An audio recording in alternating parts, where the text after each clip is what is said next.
jau visiems.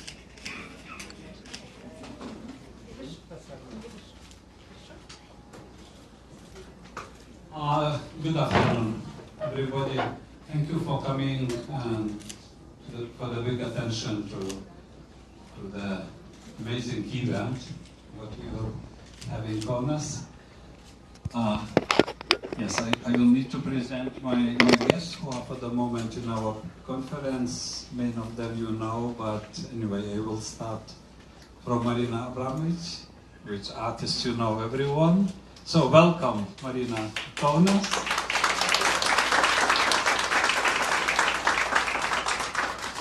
I would like to present Giuliano Dianzo from Marina Abramovič Institute, and maybe I can send now very good friend of mine from our past meetings.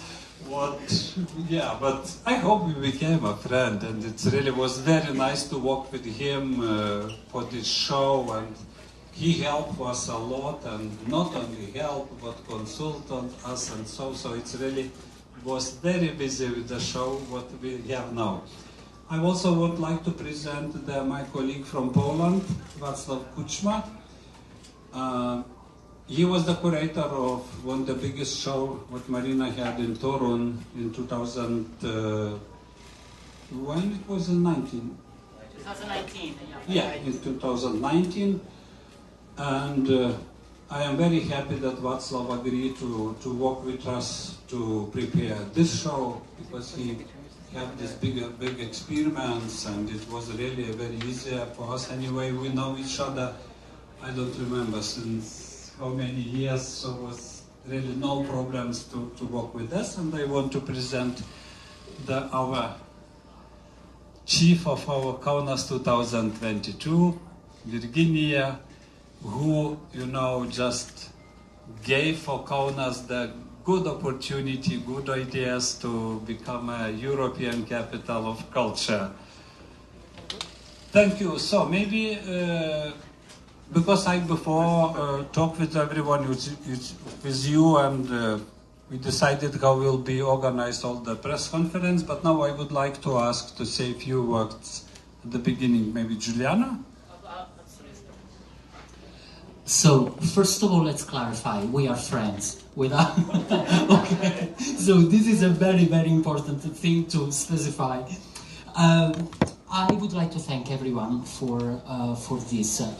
We were the one, of course, that received the invitation for this very important show, and of course, the first discussions were directed straight with Marina, because you know, we receive all requests for shows all the time on a regular basis, but for Kaunas, that was the capital of culture, we were wondering, okay, what can we do? What can be really, really special for this? And you know, performance is something that needs to be experienced in person, but definitely the video is the medium that can best capture, you know, what a performance is. So we had this idea, and we discussed a lot about it, like, can actually we show just videos, just as a way to get a comprehensive idea of what Marina's work is? And here you go, we proposed this. Everybody welcomed the idea very, very much, and we are very happy about the outcome, actually. It was very well organized, everything was curated extremely well, all the details were met, all the requirements were met, so we are very happy and satisfied, and thank you so much, actually, for the opportunity to show the work this way, in this very new and unusual way. Okay, thank you so much. I would like to say a few words, my colleague, curator Wacław Kuczma. Short information about this exhibition. 2 years ago, my English is no good, but I read. 3 years ago, at the Menaparkas Gallery, I talked about the exhibition The Cleaner in Poland. I was the organizer and curator. At the meeting, at the Mena Parkas Gallery, I said that we would try to invite Marina to her exhibition in Kaunas as part of the Europe Capital of Culture 2022. I talked with Arvidas, Dorota and we sent proposition to Marina. Marina agreed and we are here now. Thank you, Marina. Thank you, Giuliano. Thank you, team, Marina team, and Katja. So, Virginia, please, few words. I don't want to take the time with Marina and just want to thank everyone. Marina, Giuliano, my gratefulness goes to you. We are so thankful that you enriched so much European Capital of Culture program here, and my very sincere and friendship wishes and congratulations and thankfulness goes to Arvidas Žalpys, who is actually my first team member. My first professional workplace was at the Gallery Mena Parkas as curator together with Arvidas, and I am so proud that Gallery Mena Parkas and Arvidas enriched this cultural context of Lithuania and of all Europe today so much. So thank you all, and now we give, I think, time to Marina. Everybody waits for you.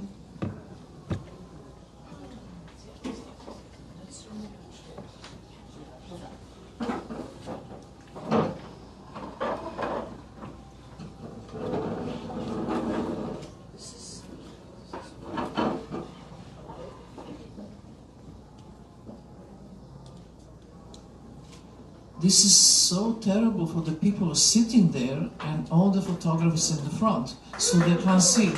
That's not right. How we do that? Can we do a little bit side, please, so I can see the public? You know, I'm a performance artist. Public is important to me. And if I'm only photographed, you know, that's not democratic. Okay. So, first of all, I'm first time in Lithuania in my life. The first person Lithuanian that I ever met, it was Jonas Menkas. And he became friend, and he's one of the wonderful artists you have, who passed away recently. And I really wanted to say that Lithuania really have a great artists, great musicians, great people here. So what I hope this time I'm staying, I'm going to meet. So here to have exhibition in these very turbulent times, it's kind of special. I mean, whatever we are doing, I am very aware that I wake up here every morning and we are just the border with Belarus, and Belarus is a border Ukraine, and the war is going there. And at the same time, you know, I have the show. So to me, the show is important, but even more what is important than this show is my lecture, which is going to be after tomorrow on the 31st in stadium here. Because this lecture to me, it's performative lecture. It's something that I have to work to and give to audience my ideas, my vision of the world, and the message about, you know, where we are going now in these terrible times. Here the show is really based on performance and the video works. And for the public it's very important to spend time. You know, you go through the things. Some works are longer, some shorter, but there is also meditative the moment of this exhibition that you come with the really knowledge what performance art is. Because, you know, for many people, performance art is kind of not exactly territory they are comfortable with, and they don't know what it is. But this I'm doing only 50 years. That's a long time. And I can say with a certainty that the performance is a unique form of art. It didn't become mainstream art for many years, but finally became mainstream art. And performance is time-based art. You have to be there to witness, or if you're not there to witness, Then you have the video to capture the moments that you can see later on. I also developed something which I call re-performance, that I can educate young artists to re-perform my work, and in that way make it, living form. And a part of this, I have an institute, which is the Institute of Marina Abramovič Institute for Performance Art, where we are teaching young artists to do long durational work of art. So another important thing about this presentation is that I'm so interested in long durational, because long durational work of art is a really transformative form. If you perform in something 1 hour or 3 hours is one thing, but if you perform something 6 hours and then 1 month and then 2 months and then 3 months, you change. When you change, public change with you. If you change yourself, you can change thousands. So this is really like a core of performance work, how to actually create an energetic message to the audience, and how the audience can actually go with you in this immaterial journey.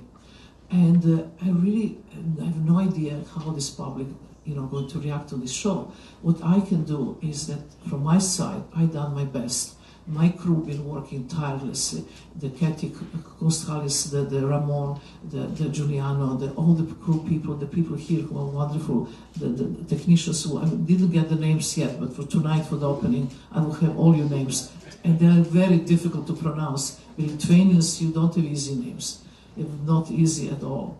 And, I really would like in this moment, to me, it's more important to answer your questions. Whoever have any questions right now, I will be willing to answer about, my work, life, anything. So please ask me. Hi, my name is Linnea, and we are coming from Germany. Let's talk to microphone. Oh, yeah. And no, please take that. Yeah. Thank you. I'm glad. So we are here. We are coming from Germany, and we are here for a week, and we talk about Kaunas 2022. So my first question is, why did you want to bring your work here? And my second question is, you once said in an interview that you like that ideas can be immortal. Ideas can be immortal. So I was wondering, which of your ideas or which of your thoughts would This is 4 questions. Can we wait, slow down? What is the first question? Why did you like to bring your work here to Kaunas? Okay, that's the first question. Why I like to bring my work here? First of all, artists, I see artists as a servant of society. This very important function of an artist. Artists go there when he's invited. It's not my choice. I've been invited. This is the City of Culture, European City of Culture, and I saw the space. I talked to the people, and I never have any show in Lithuania before in my life. And only know Jonas Mekas. I always want to come to Lithuania. All good reasons to come here. That's why I'm here. If it is okay, I ask the second one. So you once said in an interview, you like that ideas can be immortal. So I was wondering, which of your ideas or which of your thought would you really like to pass on to the future? First of all, which ideas are immortal? Artists have to be incredibly egocentric and narcissistic to answer this question. It's not up to me to understand and to decide which my idea is immortal or not. It's to audience and to time. And the time will decide that. But I hope that my ideas can live after I die. And my ideas that I actually spent my 50 years of my life is, first of one, to make the performance mainstream art.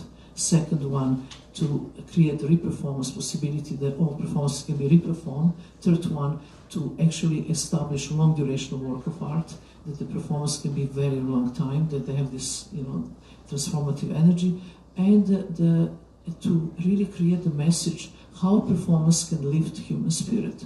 Plenty to do. Next question. Hi, my name is Oste. I'm from Baltic News Service News Agency here in Lithuania. You have mentioned yourself that this event is taking time under turbulent circumstances while the war is happening nearby. What do you think is the role of an artist in the time like these? What can an artist do, and how do you see this visit, this exhibition here in Kaunas under these circumstances? Is there any new layer of context that the viewer might see and what it would be? Thank you very much. Everybody asks so complex questions. This is another 3 questions. So what I can say, it's, role of an artist in society is very important. Role of an artist in the 60s and 70s was like, the artist who is like kind of a bohemian, not washing too much, drinking too much, sitting in the studio, creating art and dreaming to be discovered for somebody with miraculous thing. This kind of function of an artist is far past. Function of an artist is the function to be responsible, first of all. Responsible for his work, responsible for his message, and to give the kind of example how he is to the society, and also to have his voice very clear in circumstances like this. I am the first artist in only 2 hours after the war in Ukraine who gave a public statement against the war and against Putin. That was the first one, actually. For me, especially what's happening in Babi Yar is very close to my heart. We are Slavic people, and I come, from ex-Yugoslavia. I come from the family where both my parents are war heroes, and I've been, and I know what was, being the Nazi Germany and things like that. I create a very big project in Babi Yar for the Holocaust, the memorial, just last year. There was the story of Babi Yar is incredible. What happened in this in 1943? There was I think 133,000 people killed in only 3 days. They are Jewish, gay people, and gypsies in 3 days in mass graves. And Germany came and just put earth over them. Then there came Russians. Then they put concrete over this and created a park, but never any memorial. And then Zelensky, who was a Jewish, came and created this memorial, and they invite artists to do something. And I was artist who was invited, and I made the biggest project of my life, which is not performance, but this interactive piece. I created a wall 40 meters long out of the coal, which coming from Ukraine, like a source energy material. And I put on this coal 150 crystals come from Brazil in the position of the head, heart, and stomach. So that for 40 people, they can go and actually face the wall, touch the crystals of the body, and receive healing. And the wall also is creating tears, so I call the wall of crying. And the wall was inaugurated with Zelensky, with the president of Israel and president of Germany. And I left. And then, second day of the wall, the tower was bombed, only 100 meters of the wall. And the wall will survive. This wall will have against the Nazi Germany, and now against the Russians. This is really how an artist can create a message, how they can create, the contribution to this situation. So that wall for me, I hope will stay living through this horrible time. So the artist have to have clear voice, what side he is, actually on which side he is. Dear Marina, I'm so sorry that I'm sitting like that, but it's the only way to see you. My name is Dovile. A few weeks ago, I talked with your friend Janet Fischer. Janet Fischer from Switzerland, yeah. I think your both book is a very deep and a good way to understand your art much more. And I thought, don't you still regret that you opened it up so deeply? Because, me personally, I feel like I know you, like my sister or brother. So don't you still regret that you opened it up so deeply in the talks with Janet Fischer? Did I regret? Sorry, did I regret? You opened up so much. I don't have secrets, my dear. I just wrote my biography when I was 70, and I tell every single secret of my life there. And half of my friends not talking to me because it's too much. And I dedicate book for the friends to the friends and enemy. It's so important. You know, I work with my body and my mind, and it's very important to tell everything, because you know, if I can go through this hell, I can present this to the public. I can be the example. If I can do, they can do in their own life. It's so important when you actually don't have secrets, when you share things with everybody, because we all human beings are the same. We all have the same problems of the loss and sickness and the love, the heartbreak and so on. So why secrets? Secrets are such a burden. I'm very free because I don't have secrets.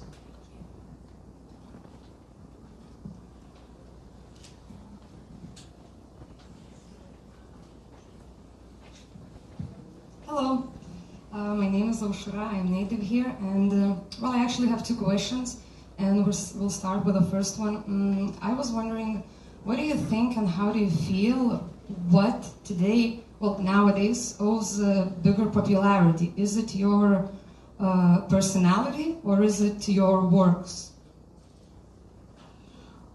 It's a mess. First of all, you know, when I started my performance art, my public was 5 friends. If 10 people was like what? If I have 30 people, wow, big public. Now we have hundreds and thousands. It's a huge jump from that to, you know, 30, 50 years ago and now. But, you know, it's very interesting that my popularity came very much after the performance in the Museum of Modern Art in New York, in MoMA, which we had a record amount of visitors of people for any living artist show, 850,000. So first, what they do Americans? They're very, very interesting. Americans first like to discover you. Then they discover you, then they praise you, and then they praise you, then they make you famous, whatever, like jet set, whatever they put in the newspaper, and then they kill you for this. And I'm totally innocent. I have nothing to do with all this. It's their projection on me, not what I am. You know, my work and is the most important to me, not myself. And this happened really with the public projection. It's not so much to do with my own. That's very interesting to hear. And thank you. And second question is about the exhibition. I was watching it before this meeting, and I actually felt a little bit confused about my feelings, like how should I experience it? Because if I just go and spend 3 to 5 minutes at each of the screens, I just don't get any impression except that, oh, I know this, oh, I've seen this and this. But if I stay at any of them for a longer time, it just becomes, you know, too hard, difficult, because there's really a lot of content there and a lot of not only to think about, but the feelings are pretty strong even while watching the video. So I was wondering, how do you expect the audience to experience this exhibition, if you have any expectations, of course? I don't expect audience at all. What I only, for me, what is the most important, what I give to the audience, and what I give is 150% and not 100%. 150 is more than 100. And when I give all myself and all my emotions to the friends, or your family, but to forgive enemy, that's another state of mind that you have to do that. And that's really, I think, task of our humanity, that we learned finally to forgive and let it go and stop killing other people. Thank you. Hello, my name is Justiana. First of all, congratulations on an excellent show, which really perfectly combines your historical pieces with more recent works. At the beginning of your talk, you mentioned that you were a good acquaintance of Jonas Mekas, perhaps even friends. And I know that he really admired your work, and in his personal collection and archive, he was keeping posters of your early New York performances. Do you have any memories, or can you talk a little bit more about your friendship? Did you also watch his films, or have you ever performed in the context of anthology film archives or his other projects? Thank you. I have lots of memory, but I'm also keeping this memory a little bit for my lecture, because I have a whole segment in my lecture about Jonas Mekas also.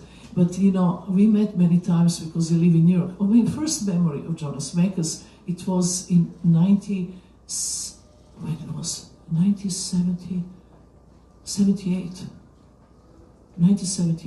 1978 is the first time I went with my friend to New York. And there was an anthology, film anthology in Wooster Street, very old, shabby-looking building. And I remember I came with my dog, which was, I mean, I traveled with the dog, which was a crazy story, and in New York. And it was an Albanian shepherd who refused to drink New York water because it was too dirty. So I had to buy mineral water, it was expensive. But then, you know, I learned that actually you can take your own dog to the movie. So I came with my own dog to listen, and there was a Maya Deren collection, which I never saw before, and I went to see it. And it was like, oh my God, it's the only cinema in the world that I can take dog. And then I want to know who is the owner, who is, you know, doing this. And then I met Jonas Mekas. And then the Jonas Mekas was showing the week later another movie from one of my really big hero, Sergei Parajanov. And there was the movie was Scholar of Pomegranate, and then all series of his movies. And I went there, it was like discovering my family. And I went every single day. I brought everybody I know to see these movies. And this was really the beginning. Later on, we made a few trips together. We went to Iceland, which was another interesting trip. And then, you know, that we just love each other. I love his spirit. He was, you know, when you see somebody who's true artist, it's, you know, you recognize DNA of true artist. And he was one of them.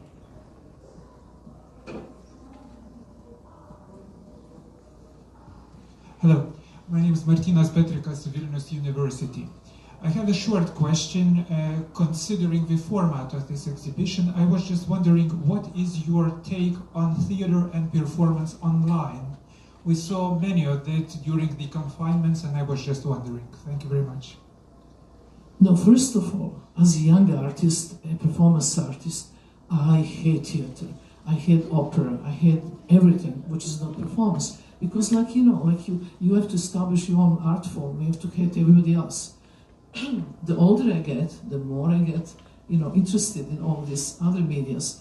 And, you know, and I really start working with the theater. I work with Bob Wilson. You get in Bob Wilson now in September coming here, which is quite interesting for you to see. He's wonderful. And I hate things online. I hate Zoom, by the way. I hate all this because it's not direct. There's no direct energy, you know. Zoom is basically always bad connection, bad image, bad sound, bad everything.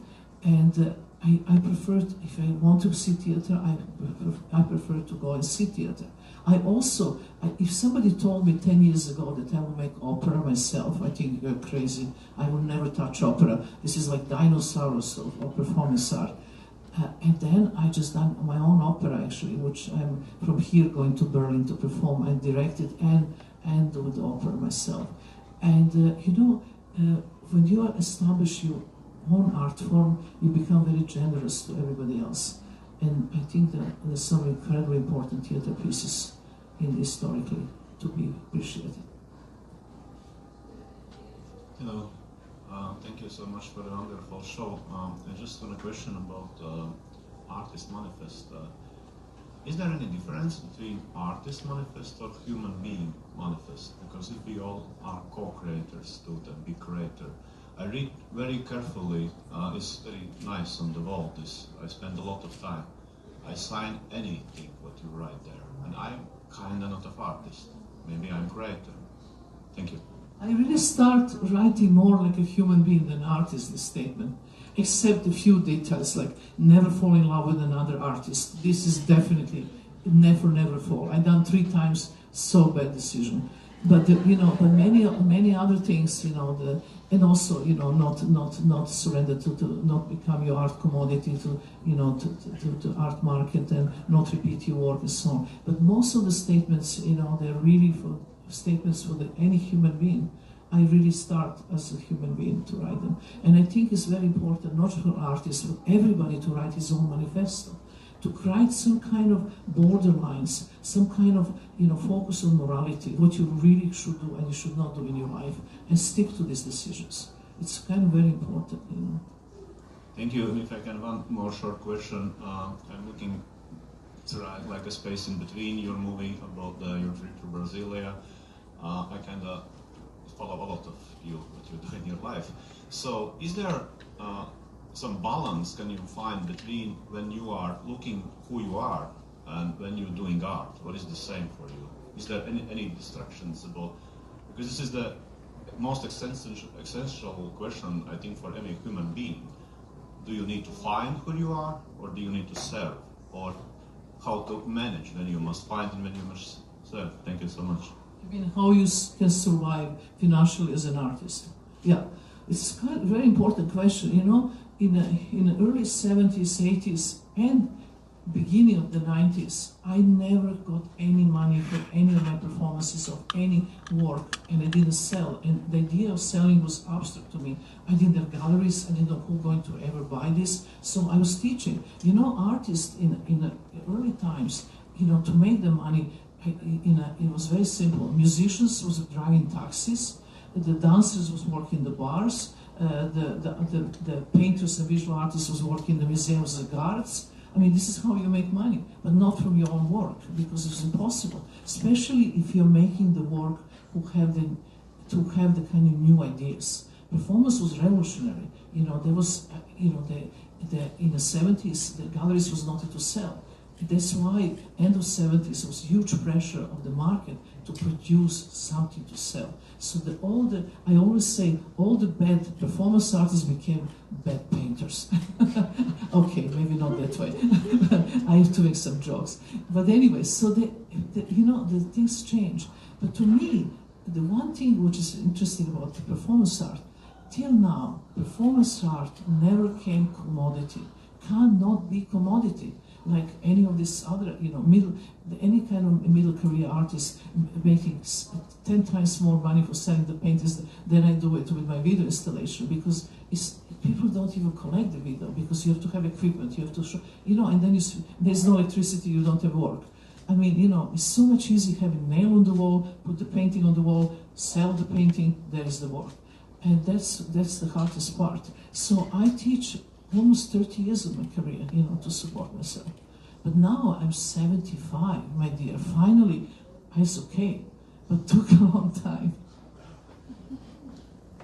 Hello, Marina. My name is Dimanta. I write about fashion and culture, and I have a question about how you select the clothes for your performances, because in your performances there's sometimes nudity used as a costume, and sometimes you use very specific costumes like a doctor's robe or a dress with bones on its back. So I wanted to ask, how do you select the clothing that you perform in and present yourself in?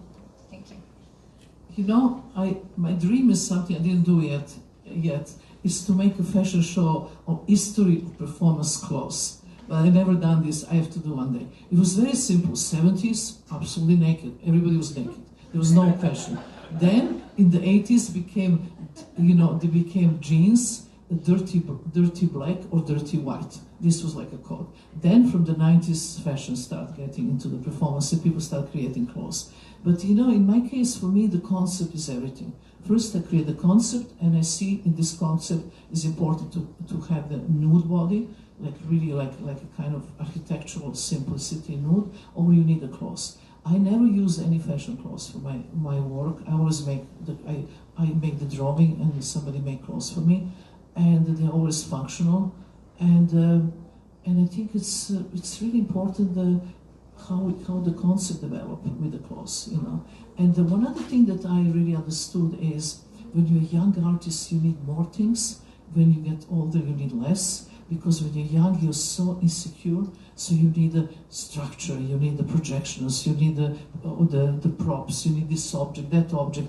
But in my latest work, I don't need nothing. I need you and me, and maybe chair, maybe not. But then, because you understand how energy goes, it's all about energy. And energy is invisible, but you can feel it. That's the thing. Hello, Marina. Yeah, we're from Riga. Nice to see you. Okay, so this man I know for so many years. He always come wherever I do the work, and bring me from Latvia chocolates. And you don't accept them. And I'm trying not to eat them because, you know, try to keep weight. You know, I wanted to ask you a question. Your work is very much about here and now, as you always say. But when you come to this show and you see in 2 rooms, basically 50 years of your life in front of you, with your parents, your love stories, the heartbreaks, all your life in front of you. So how do you feel right now, being confronted with your own past, with your own personal stories, when you hear how you changed, how your voice has changed? You are dealing with somebody who doesn't have 1 gram of nostalgia. I don't care. I don't feel anything because I live in now and the future. If I will look the past all the time, I will be in the past, and I don't want to be in the past. And you know, my generation always is so nostalgic and think about great old times, and now everything's wrong, but the good old times was good. I don't do it this way. Things happen. I done all my energy to that works. That works is not for me anymore. This work is for the world, and I am divorced from them. I'm only thinking about what I'm doing now and what I'm going to do next. Do you feel that sometimes the context changes the meaning of the work, let's say right now with Balkan Baroque or even the Union, that right now suddenly this work has become, which... This is very, very important, actually, very important, the question. If the meaning work change with the political situations and what we are living now.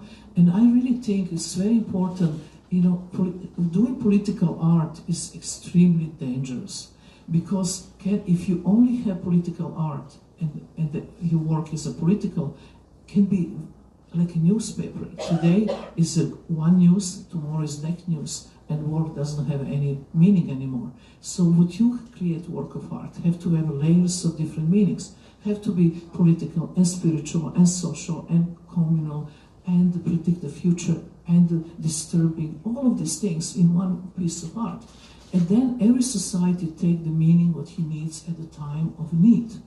When I made Balkan Baroque, that I'm washing this huge piles of bones because you never can wash the blood from his hands, this image, was not just image about Balkan War. There was image about Syria and Iraq and Iran, and now you can relate to this situation here in Ukraine. So this is very important. I'm just trying to figure out that, like now, how the one work of art can be many lives.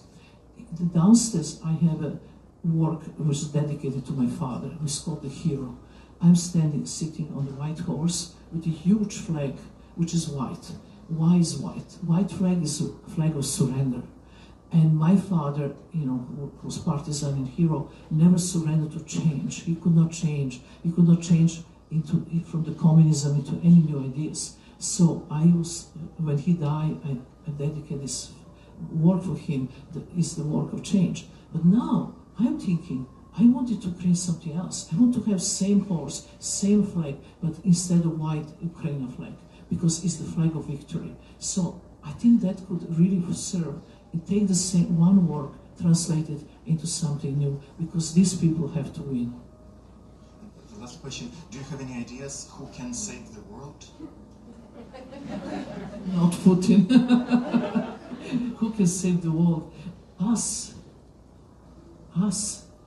We have to change our way of thinking. We have to change ourselves, but not waiting for the resolution for somebody else. You have to ask today yourself what you can do now. Each of us what we can do now, and act. I'm doing my best. I'm acting. I'm in this direction, not just giving the statements, but I'm also doing the big auction, raising the money for Ukraine. And what we need right now, we don't need much art in Ukraine. What we need is food, is accommodation, is a safety for the children, is the weapons. This is what we need. And this is what I'm doing now, trying to raise this money.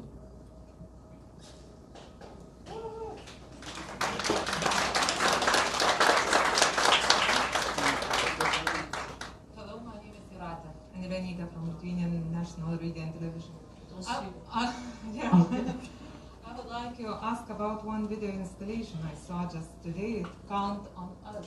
It's very important now to speak about it, but you are speaking in this installation. Could you please tell more about it? Which one installation? Count on Us. Count on Us. Oh, Count on Us. Count on Us. You see, in Balkan, when the Americans bombed Belgrade, and by the way, they didn't find oil, so they left us early. But a part of this comment, when they bombed the Belgrade, you know, after the war, I came there and I wanted to make work, and I really was concentrated on children in this work. So I find the school with 86 children, and I, create uniform for them, to dress them in black in the morning. And the professor, it was a music school, and the professor of that school created one song, and that song was about United Nations. And this song, for me, he really made it in good faith. But when we listened to the song, for me, it was the saddest promise who never came into life for the United Nations, because in that time the United Nations was sending huge packages of the food. A friend of mine, an artist, made the exhibition of the packages, the how you call the how you say antibiotics? No, the medicine antibiotics are all 6 months old. The canned food expired. Olive oil 20 years old. Things like that. People got sick from this and didn't cure anybody because they sent from some old storages around and they make this huge advertising how they're helping. So he created a song about United Nations, unity and help and hope for humanity and so on.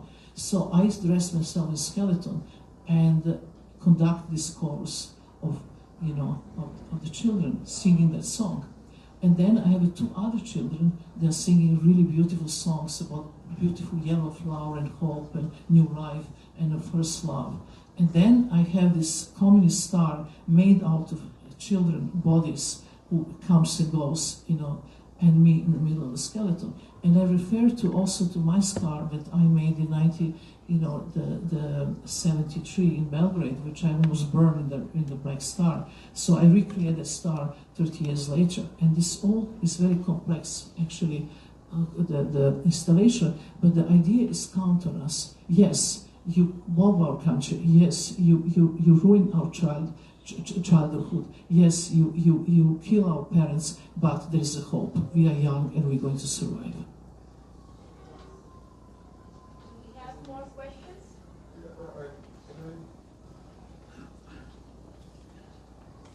Hello, my name is Jens. I'm from news agency Reuters. You earlier said that in your lecture you will talk more about where the world is heading. Can you give us just a few hints on, at least on a political scale or social? I am superstitious. I'm not going to tell you anything. You have to come to the lecture. I really want to do something on the energetic level with all the audience. And I just heard that now we have more than 4,000 people. For an artist, it's a huge amount, is a sea of public. And this is also energy, because I work with energy. So I wanted to do something which will be, a talk about past, future, and present of performance art. But I also wanted to create some kind of togetherness, the event, that, for the situation right now we are living. If I tell you, all will be gone. So. At least, are you hopeful or kind of more sad, looking to the future? My mouth is sealed. No, saying nothing. Anyway, so thank you so much for you coming. Is any last question? Last. Anybody have something to ask me? How do you like Kaunas? If I like Kaunas, okay. So I arrive in Kaunas. They put me on this Main Street hotel with no cars, and I am on the 2nd floor, so I can see every single person passing in front of me. And I came, on the Saturday evening. So I wake up Sunday, entire Sunday. All what I see is a people walking with the children and the dogs, up and down. Beautiful dogs, beautiful children, beautiful people, and incredibly peaceful. It's the most peaceful place I've been for a long, long time. If you live in New York, you have a vibration, sound vibration. You have a the visual, pollution. You have consumption pollution. You have everything. And here was this incredibly peaceful place. And I'm working on the show, so I hope to see more. But I tell you, children, dogs, peace, and really great energy here. Thank you. So, thank you for everybody. Thank you for Marina. It was really good. And yeah, hope see you soon or in next our events, what's happened when Marina is still here. Thank you so much. Thank you.